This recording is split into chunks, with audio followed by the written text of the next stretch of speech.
Feliz y bendecido día, aprendiendo un curso de milagros. El secreto de la verdadera oración es olvidarte de las cosas que crees necesitar. Pedir algo específico es igual que ver el pecado primero y luego perdonarlo.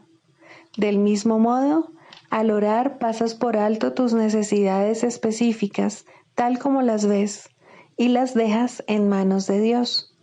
Ahí se convierten en los regalos que le haces, pues le dicen que no antepondrás otros dioses a Él, ni que quieres otro amor que el suyo. Este libro es un comienzo, no un final.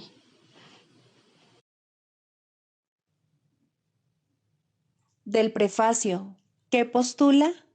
Párrafo 12. El perdón es algo desconocido en el cielo, donde es inconcebible que se pudiese necesitar. En este mundo, no obstante, el perdón es una corrección necesaria para todos los errores que hemos cometido. Perdonar a otros es la única manera en que nosotros mismos podemos ser perdonados, ya que refleja la ley celestial, según la cual dar es lo mismo que recibir. El cielo es el estado natural de todos los hijos de Dios, tal como Él los creó. Esa es su realidad eternamente, la cual no ha cambiado porque nos hayamos olvidado de ella. Introducción. Este es un curso de milagros. Es un curso obligatorio. Solo el momento en que decides tomarlo es voluntario. Tener libre albedrío no quiere decir que tú mismo puedas establecer el plan de estudios. Significa únicamente que puedes elegir lo que quieres aprender en cualquier momento dado. Este curso no pretende enseñar el significado del amor, pues eso está más allá de lo que se puede enseñar. Pretende, no obstante, despejar los obstáculos que impiden experimentar la presencia del amor, el cual es tu herencia natural. Lo opuesto al amor es el miedo, pero aquello que todo lo abarca no puede tener opuestos. Este curso puede, por lo tanto, resumirse muy simplemente de la siguiente manera. Nada real puede ser amenazado. Nada irreal existe. En esto radica la paz de Dios. Capítulo 1. El significado de los milagros. Primero, principios de los milagros. Principio 2. Los milagros, de por sí, no importan. Lo único que importa es su origen, el cual está más allá de toda posible evaluación. Capítulo 30. El nuevo comienzo. 8. La realidad inmutable. Las apariencias engañan, pero pueden cambiar. La realidad, en cambio, es inmutable. No engaña en absoluto, y si tú no puedes ver más allá de las apariencias, te estás dejando engañar, pues todo lo que ves cambiará. Sin embargo, antes pensabas que era real y ahora crees que es real nuevamente. De este modo, la realidad se ve reducida a formas y se la considera susceptible de cambiar. La realidad, no obstante, es inmutable. Esto es lo que hace que sea real y lo que la distingue de todas las apariencias. Tiene que estar más allá de toda forma para poder ser ella misma. No puede cambiar. El milagro es un medio para demostrar que todas las apariencias pueden cambiar precisamente porque son apariencias y porque carecen del atributo de inmutabilidad que la realidad entraña. El milagro da fe de que te puedes salvar de las apariencias al demostrar que éstas pueden cambiar. En tu hermano reside una inmutabilidad que está más allá de cualquier apariencia o engaño, mas se ve nublada por tus cambiantes ideas acerca de él que tú percibes como su realidad.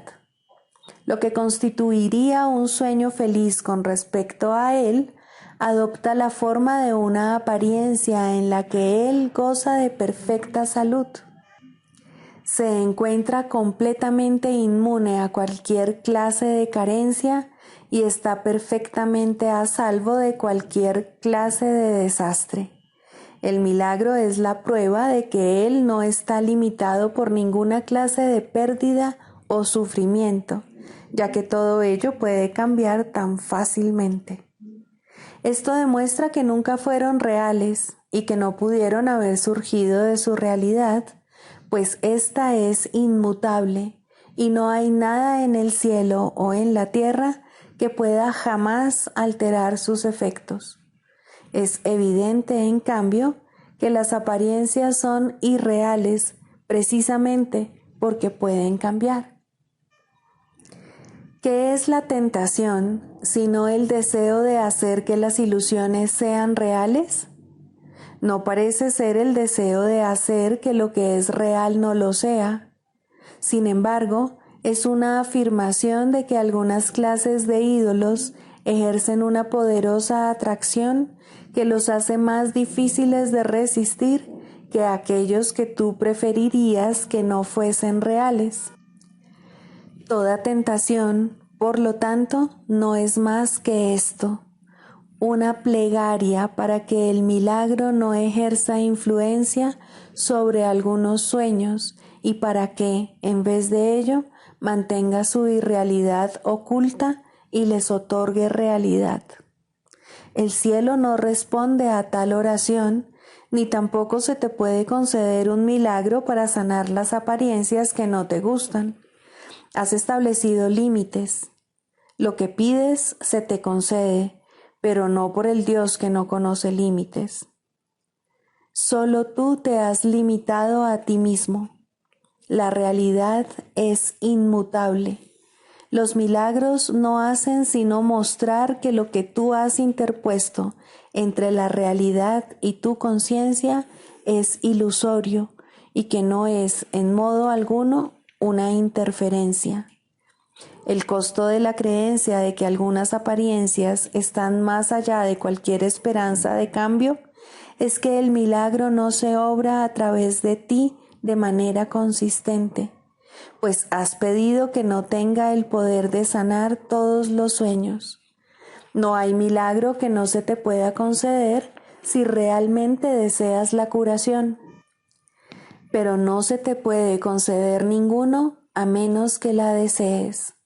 Si eliges lo que quieres sanar, habrás coartado la libertad de concederle sus dones al Hijo de Dios, a aquel que otorga todos los milagros. Cuando el Hijo de Dios cae en la tentación, niega la realidad y de este modo se convierte voluntariamente en esclavo de lo que eligió a cambio. Precisamente porque la realidad es inmutable, existe en ella un milagro que sana todas las cosas cambiantes y te las ofrece para que las veas en una forma que te brinda felicidad y que está libre de temor. Se te concederá poder ver a tu hermano de esta manera, pero no mientras quieras que sea de otra manera con respecto a ciertas cosas, pues eso solo significaría que no lo quieres ver curado e íntegro. El Cristo en él es perfecto. ¿Es esto lo que quieres contemplar? No dejes entonces que haya sueños acerca de él que tú prefieras ver en lugar del Cristo en él, y verás al Cristo en él porque permitiste que él viniera a ti, y cuando él se te haya aparecido, tendrás la certeza de que eres como él, pues él es lo inmutable en tu hermano y en ti. Eso es lo que contemplarás cuando decidas que no hay ninguna apariencia que prefieras conservar en lugar de lo que tu hermano realmente es. No dejes que la tentación de preferir un sueño permita que la incertidumbre se presente ahí. No te sientas culpable y temeroso cuando un sueño acerca de lo que Él es te tiente, pero no le atribuyas a ese sueño el poder de reemplazar lo inmutable en tu hermano en la percepción que tienes de Él. No hay falsa apariencia que no desaparezca si en lugar de ella pides un milagro. No hay dolor del que Él no se pueda liberar solo con que desees que Él sea lo que no puede sino ser. ¿Porque habrías de temer ver a Cristo en Él? Pues en todo lo que ves no haces sino contemplarte a ti mismo, y conforme Él sane, tú te liberarás de la culpabilidad, pues lo que Él aparenta ser es la imagen que tú tienes de ti mismo.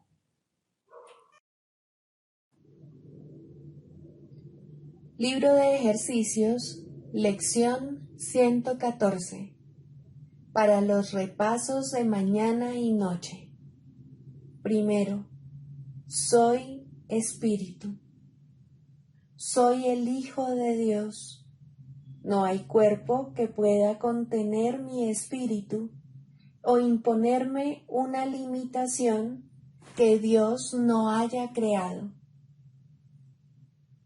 Segundo, aceptaré el papel que me corresponde en el plan de Dios para la salvación. ¿Cuál podría ser mi función sino aceptar la palabra de Dios, quien me creó para ser lo que soy y lo que por siempre he de ser?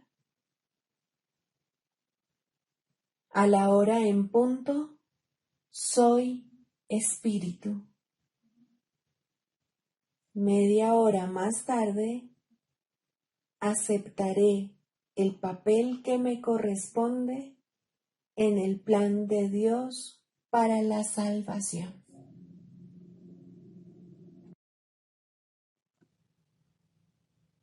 Del Manual para el Maestro, pregunta 4. ¿Cuáles son las características de los maestros de Dios? 4. Mansedumbre. Para los maestros de Dios, el daño es algo imposible. No pueden infligirlo ni sufrirlo. El daño es el resultado de juzgar. Es el acto deshonesto que sigue a un pensamiento deshonesto. Es un veredicto de culpabilidad contra un hermano y por ende contra uno mismo. Representa el fin de la paz y la negación del aprendizaje. Demuestra la ausencia del plan de aprendizaje de Dios y el hecho de haber sido sustituido por la demencia. Todo maestro de Dios tiene que aprender, y bastante pronto en su proceso de formación, que hacer daño borra completamente su función de su conciencia.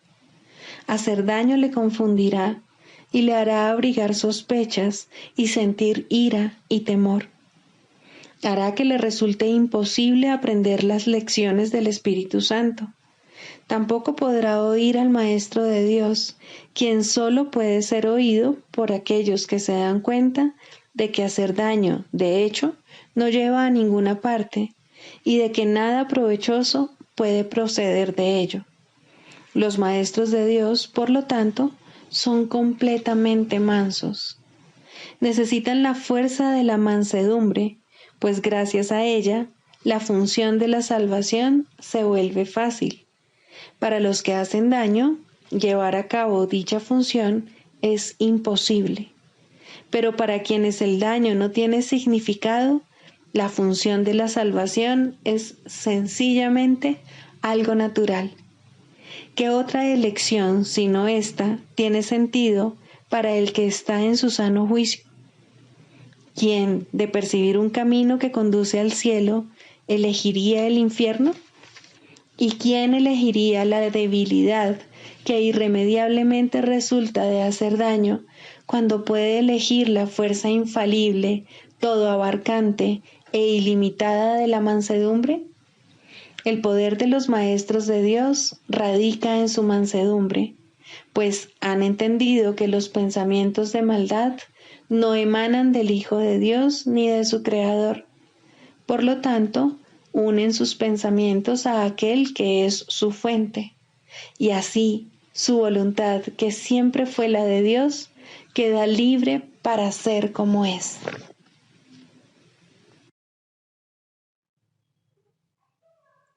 Manual para el Maestro, pregunta 24. ¿Existe la reencarnación? En última instancia, la reencarnación es imposible. El pasado no existe ni el futuro tampoco, y la idea de nacer en un cuerpo, ya sea una o muchas veces, no tiene sentido. La reencarnación, por lo tanto, no puede ser verdad desde ningún punto de vista.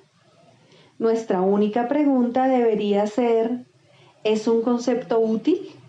Y eso depende, por supuesto, del uso que se le dé.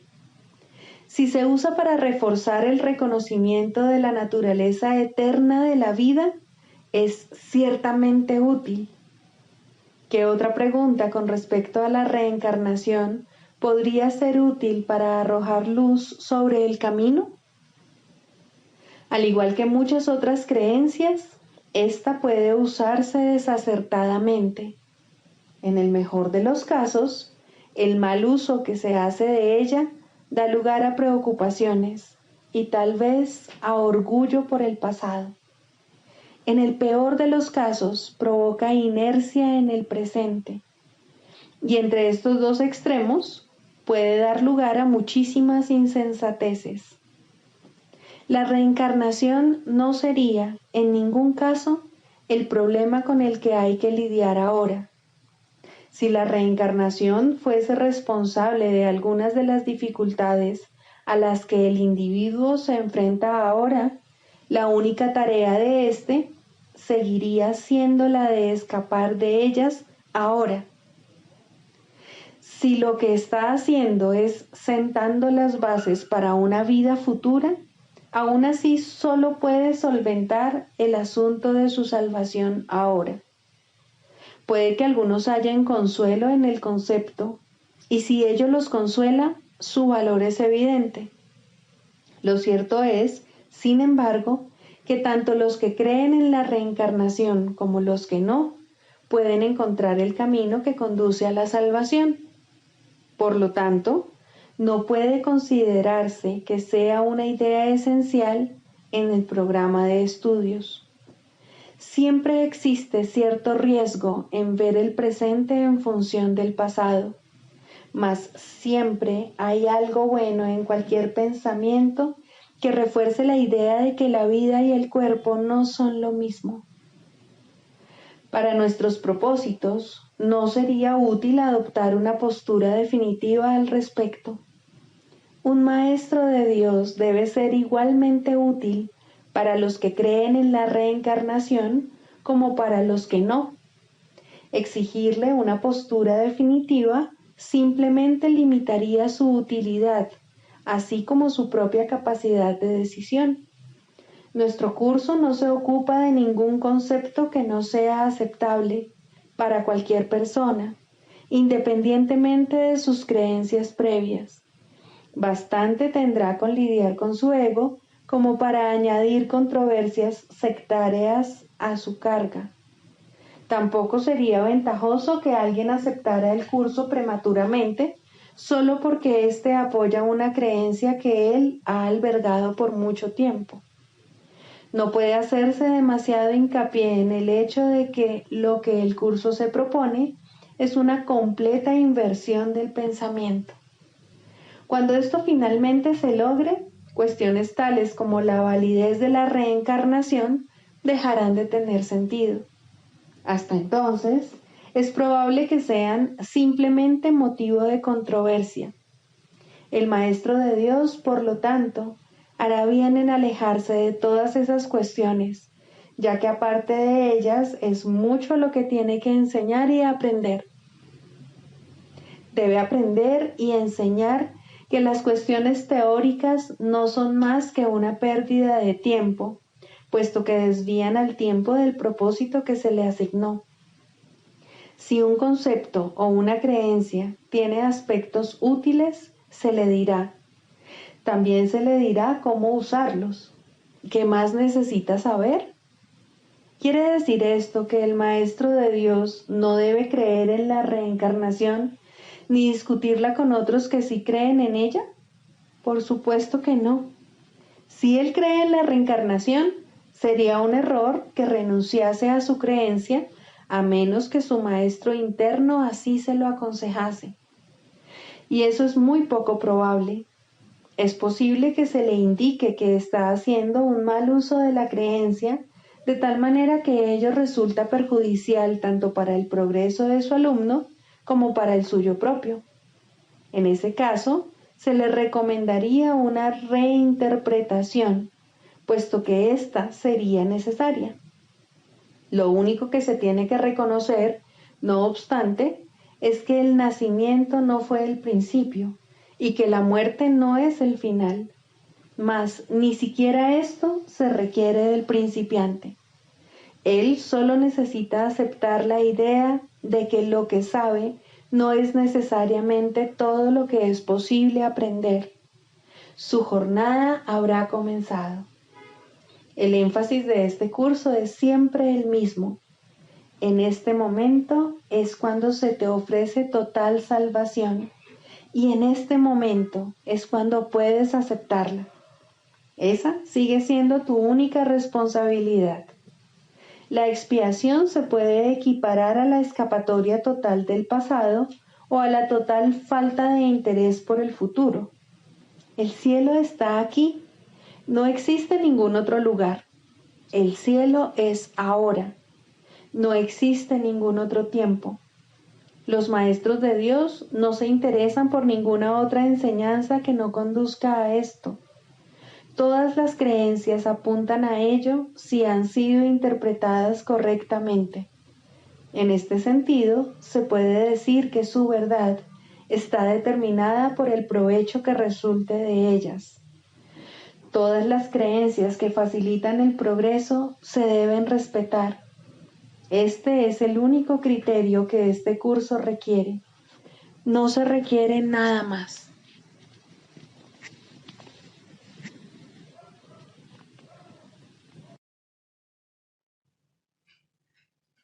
Clarificación de términos. El perdón, la faz de Cristo.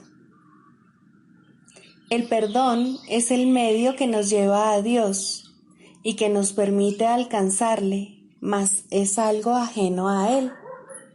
Es imposible concebir que algo creado por Él pueda necesitar perdón. El perdón, entonces, es una ilusión, pero debido a su propósito, que es el del Espíritu Santo, hay algo en ella que hace que sea diferente. A diferencia de las demás ilusiones, nos aleja del error en vez de acercarnos a él. Al perdón podría considerársele una clase de ficción feliz, una manera en la que los que no saben pueden salvar la brecha entre su percepción y la verdad. No pueden pasar directamente de la percepción al conocimiento, porque no creen que esa sea su voluntad. Esto hace que Dios parezca ser un enemigo en lugar de lo que realmente es, y es precisamente esta percepción de mente la que hace que no estén dispuestos a simplemente ascender y retornar a Él en paz. Y de este modo necesitan una ilusión de ayuda, porque se encuentran desvalidos, un pensamiento de paz porque están en conflicto. Dios sabe lo que su Hijo necesita antes de que Él se lo pida. Dios no se ocupa en absoluto de la forma, pero al haber otorgado el contenido, su voluntad es que se comprenda. y eso basta. Las formas se adaptan a las necesidades, pero el contenido es inmutable, tan eterno como su creador. Antes de que el recuerdo de Dios pueda retornar, es necesario ver la faz de Cristo. La razón es obvia. Para ver la faz de Cristo se requiere percepción. El conocimiento no es algo que se pueda ver, pero la faz de Cristo es el gran símbolo del perdón, es la salvación, es el símbolo del mundo real. El que la ve deja de ver el mundo. Está tan cerca ya del umbral del cielo como es posible estar mientras aún esté afuera. Mas desde ahí, un paso más basta para entrar. Es el paso final, y ese se lo dejamos a Dios. El perdón es un símbolo también, pero en cuanto que símbolo exclusivo de la voluntad del Padre, no puede ser dividido. Y así, la unidad que refleja se convierte en su voluntad. Eso es lo único que aún está en el mundo en parte y que, al mismo tiempo, es el puente que conduce al cielo. La voluntad de Dios es lo único que existe. Lo único que podemos hacer es pasar de la nada al todo, del infierno al cielo. ¿Es esto una jornada? No, en verdad no lo es, pues la verdad no va a ninguna parte. Pero las ilusiones cambian según el lugar o la época. El paso final no es más que otro cambio. Por ser una percepción, es en parte irreal. Sin embargo, esa parte desaparecerá. Lo que entonces quedará será la paz eterna y la voluntad de Dios. Ahora ya no hay deseos, pues los deseos cambian. Incluso lo que una vez se deseó puede volverse indeseable. Esto es así porque el ego jamás puede estar en paz. Pero la voluntad es constante por ser el don de Dios, y lo que Él da es siempre como Él mismo.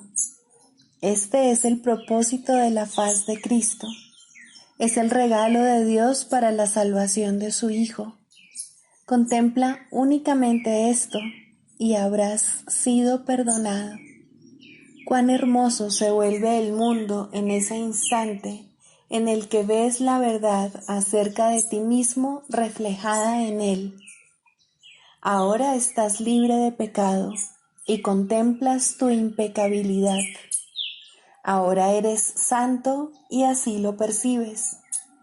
Y ahora la mente retorna a su Creador, la unión de Padre e Hijo, la unidad de unidades que se encuentra detrás de toda unión, aunque más allá de todas ellas.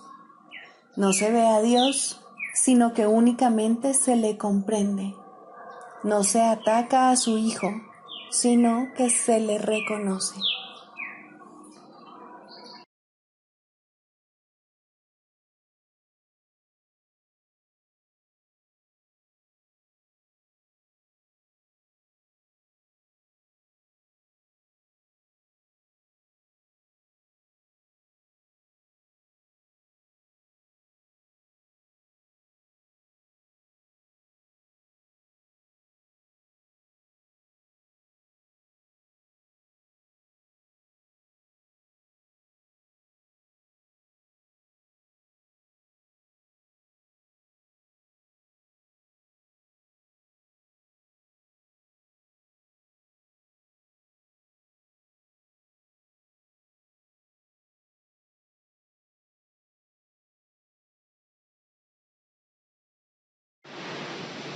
La práctica de la psicoterapia. Segundo, ¿es la psicoterapia una profesión? Estrictamente hablando, la respuesta es no. ¿Cómo podría considerarse exclusiva una profesión que todo el mundo desempeña? ¿Qué límites podría imponerse a una interacción en la que cada quien es a la vez paciente y terapeuta en toda relación en la que forma parte? Sin embargo, desde un punto de vista práctico, se puede decir que hay algunas personas que se dedican fundamentalmente a alguna u otra forma de curación como su tarea principal.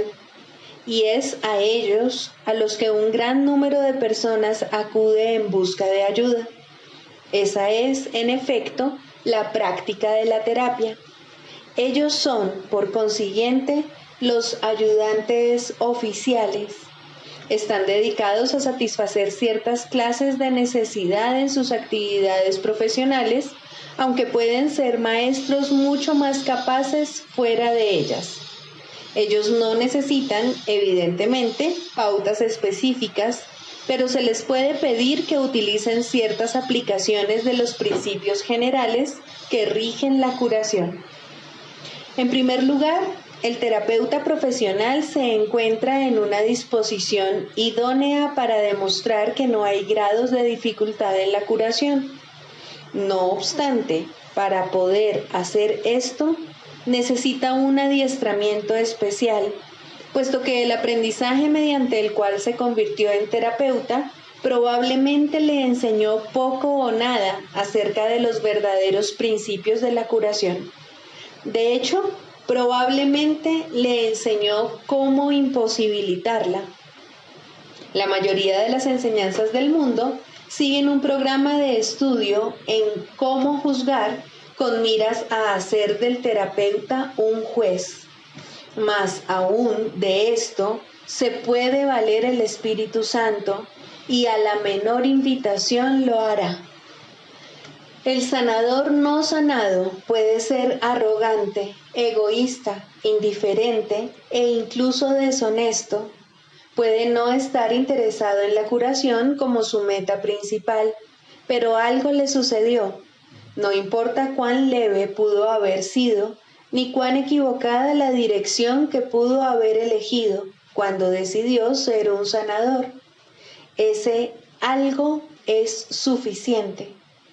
Tarde o temprano, ese algo despuntará y crecerá. Un paciente tocará su corazón y el terapeuta silenciosamente le pedirá ayuda. Ha encontrado un terapeuta para sí mismo. Le ha pedido al Espíritu Santo que entre en la relación y la sane. Ha aceptado la expiación para sí mismo. Se dice que Dios contempló todo lo que había creado y lo declaró bueno. No, Él lo declaró perfecto, y así fue. Y como sus creaciones no cambian y son eternas, así es ahora. Sin embargo, es imposible que exista un terapeuta perfecto o un perfecto paciente. Ambos han tenido que negar su perfección, pues la misma necesidad que uno tiene por el otro implica un sentimiento de carencia. Una relación de uno a uno no es la relación una. Sin embargo, es el medio de retorno, el camino que Dios eligió para el regreso de su Hijo. En ese extraño sueño debe adentrarse una extraña corrección, pues solo eso es la llamada a despertar. ¿Y qué otra cosa, si no, debe ser la terapia? Despierta y regocíjate, pues todos tus pecados te han sido perdonados. Este es el único mensaje que dos personas deberían darse la una a la otra. Algo bueno debe resultar de todo encuentro entre paciente y terapeuta, y ese algo bueno se salvaguarda para los dos hasta el día en que ambos puedan reconocer que solo eso fue real en su relación. En ese momento, lo bueno se les devuelve, bendecido por el Espíritu Santo, como regalo de parte de su Creador y como muestra de su amor. Pues la relación terapéutica debe llegar a ser como la relación entre el Padre y el Hijo. No hay otra. porque no hay nada más. Los terapeutas de este mundo no esperan ese resultado y muchos de sus pacientes serían incapaces de aceptar su ayuda si ese fuese el caso. No obstante, ningún terapeuta establece realmente el objetivo de las relaciones de las que forma parte. Su comprensión comienza con este reconocimiento y continúa a partir de ahí. En el instante en que el terapeuta se olvida de juzgar al paciente, es cuando tiene lugar la curación. Algunas relaciones jamás llegan a ese punto, aun cuando tanto paciente como terapeuta pueden cambiar sus sueños en el proceso. Sin embargo, no será el mismo sueño para ambos, y por ende, no es el sueño del perdón en el que ambos despertarán algún día. Lo bueno se salvaguarda, de hecho se atesora, pero es poco el tiempo que se ahorra. Los nuevos sueños perderán su atracción temporal y se convertirán en sueños de miedo, que es el contenido de todos los sueños. No obstante, ningún paciente puede aceptar más de lo que está listo para recibir, y ningún terapeuta puede ofrecer más de lo que cree tener. Por lo tanto, hay un lugar para todas las relaciones de este mundo, y aportarán tanto bien como cada una pueda aceptar y utilizar. De todos modos, la curación tiene lugar cuando cesa todo juicio, porque sólo entonces se puede entender que no hay grados de dificultad en la curación.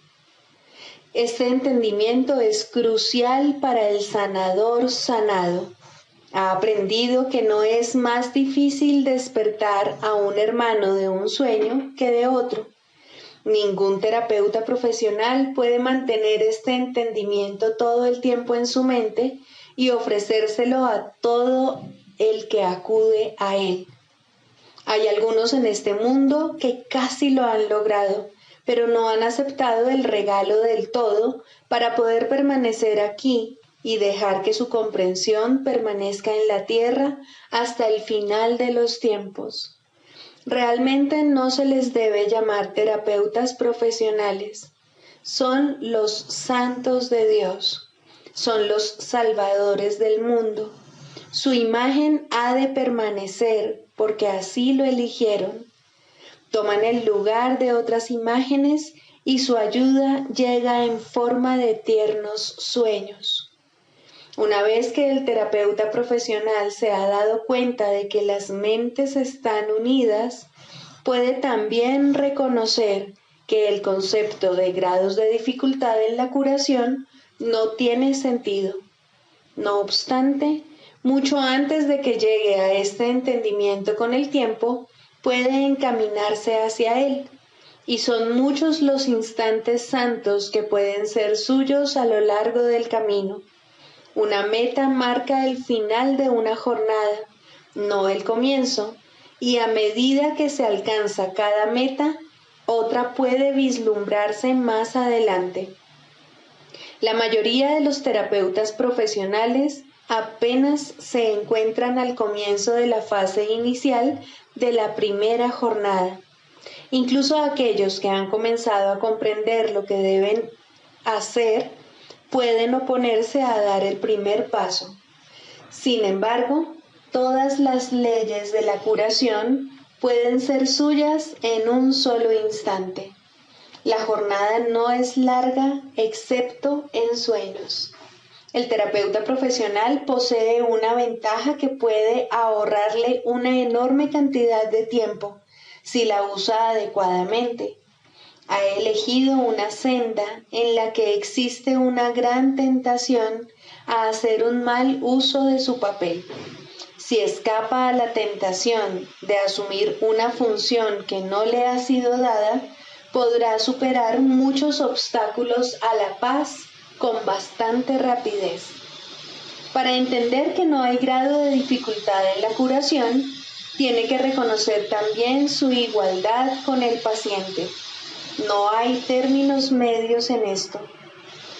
o bien son lo mismo o bien no lo son.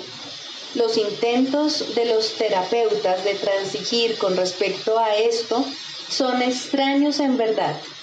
Algunos utilizan la relación únicamente con el fin de coleccionar cuerpos para que les rindan culto en sus santuarios y ven esto como una curación. Muchos pacientes también consideran este extraño procedimiento como la salvación. Aún así, en cada encuentro hay uno que dice: hermano mío, elige de nuevo. No olvides que cualquier forma de especialismo debe ser defendida y lo será. El terapeuta que camina sin defensas dispone de la fortaleza de Dios, pero el terapeuta que anda a la defensiva ha perdido de vista la fuente de su salvación. Él ni ve ni oye. ¿Cómo puede entonces enseñar? Puede hacerlo porque la voluntad de Dios es que Él ocupe su puesto en el plan para la salvación, porque es la voluntad de Dios que ayude a su paciente a unirse a Él allí, y porque su incapacidad para ver y oír no limita al Espíritu Santo en modo alguno, excepto en el tiempo. Pues en el tiempo puede haber un gran intervalo entre el ofrecimiento y la aceptación de la curación.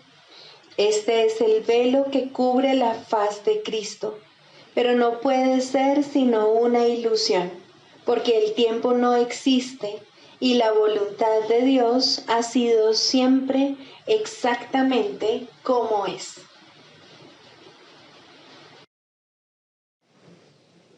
El canto de la oración. Tercero, la separación en contraposición a la unión.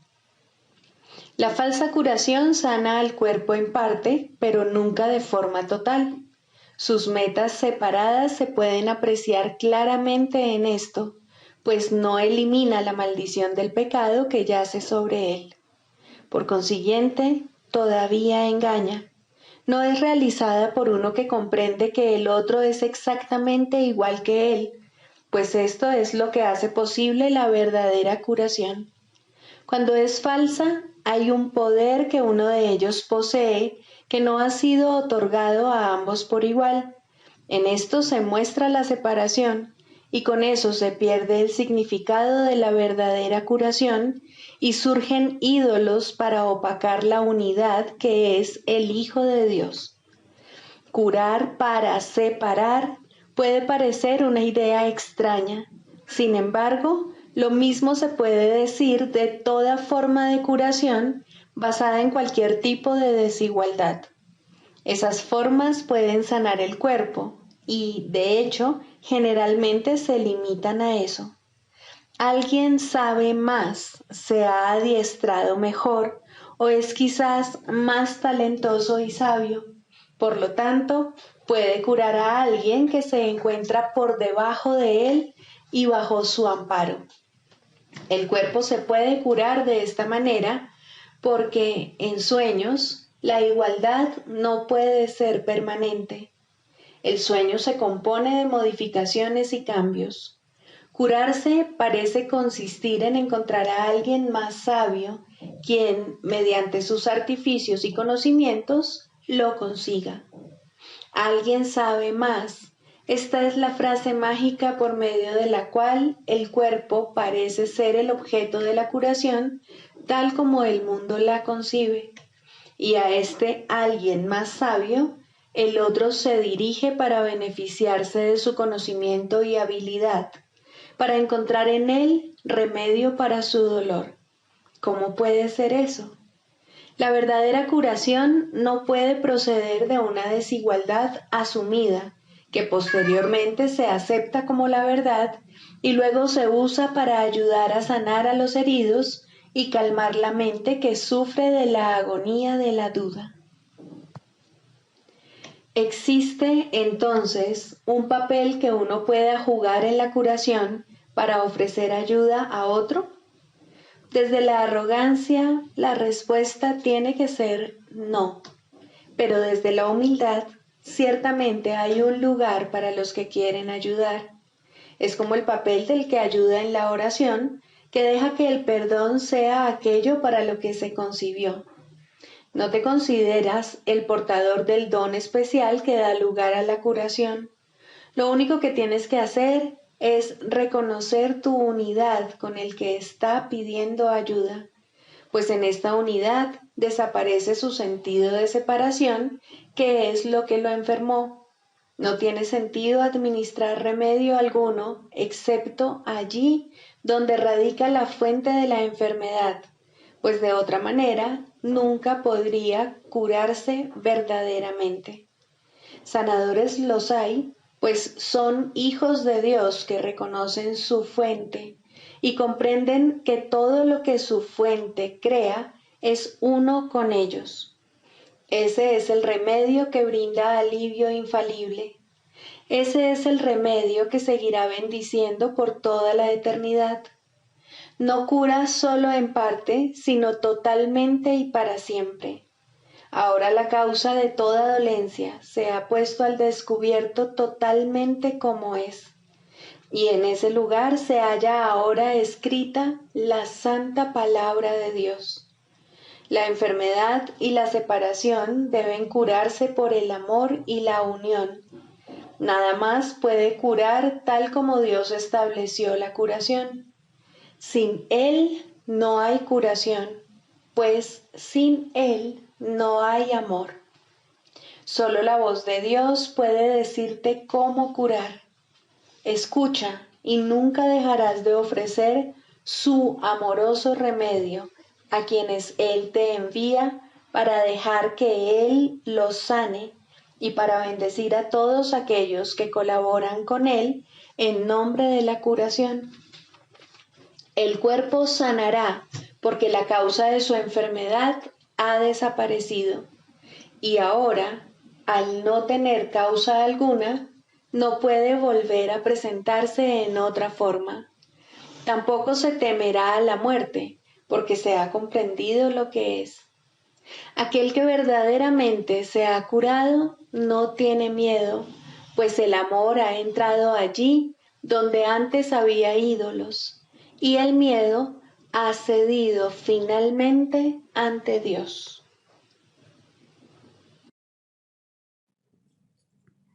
Sigamos a Jesús haciendo del perdón algo tan natural como respirar y algo tan vital como el aire.